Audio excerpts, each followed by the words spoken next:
પશ્ચિમ બંગાળના મુખ્યમંત્રી મમતા બેનર્જીએ વિરોધ પક્ષો દ્વારા તેમના પર લાગતા તૃષ્ટિકરણના રાજકારણના આરોપોનો જડબાતોડ જવાબ આપ્યો. ઉત્તર બંગાળની મુલાકાત દરમિયાન મમતા બેનર્જીએ જાહેરાત કરી હતી કે તેઓ જાન્યુઆરીના મધ્યમાં મહાકાલ મંદિરનો શિલાન્યાસ કરશે.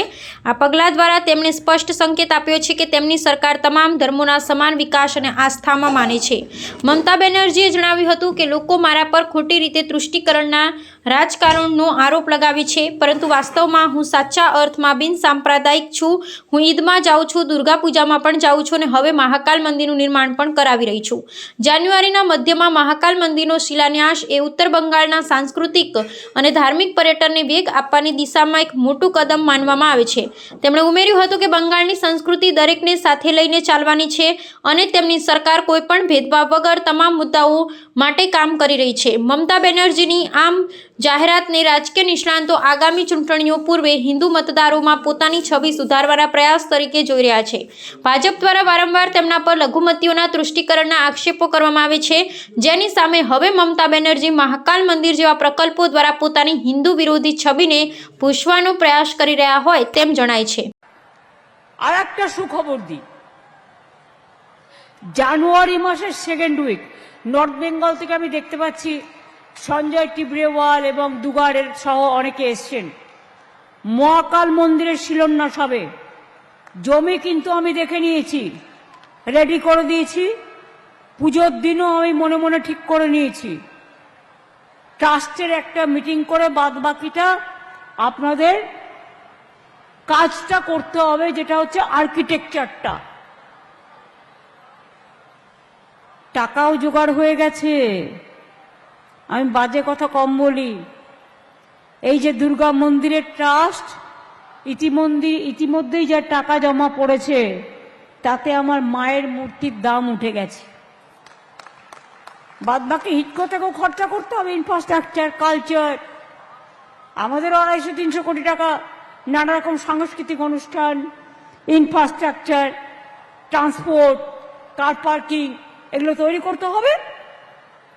সুতরাং আপনারা জানেন এর আগেও আমার কাছে যখনই যে ধর্মের ব্যাপারই হোক না কেন, সে হিন্দু হোক, মুসলিম হোক, শিখ হোক, জৈন হোক, পারসিক হোক, হ্যাঁ আমাকে অনেকে বলে আমি অ্যাপিজমেন্ট করি। আমি অ্যাপিজমেন্ট করি না, আমি সেকুলার সঠিক তথ্যে, অর্থাৎ সর্বধর্ম সমন্বয়। রামকৃষ্ণ পরমহংসদেবের মাটির মানুষ আমরা, স্বামীজির মাটির মানুষ আমরা, নেতাজির লড়াই, গান্ধীজির বেড়েঘাটায় সংগ্রাম, বিদ্যাসাগরের বর্ণ পরিচয়, জয় হিন্দ স্লোগান, বন্দে মাতরম, একবার বিদায় দে মা ঘুরে আসি, মাতঙ্গিনীর লড়াই, রাজা রামমোহন রায়ের সংস্কার, বিনয় বাদল দীনেশের লড়াই। যত বলবো সংখ্যা তত বাড়বে। স্বাধীনতা আন্দোলনে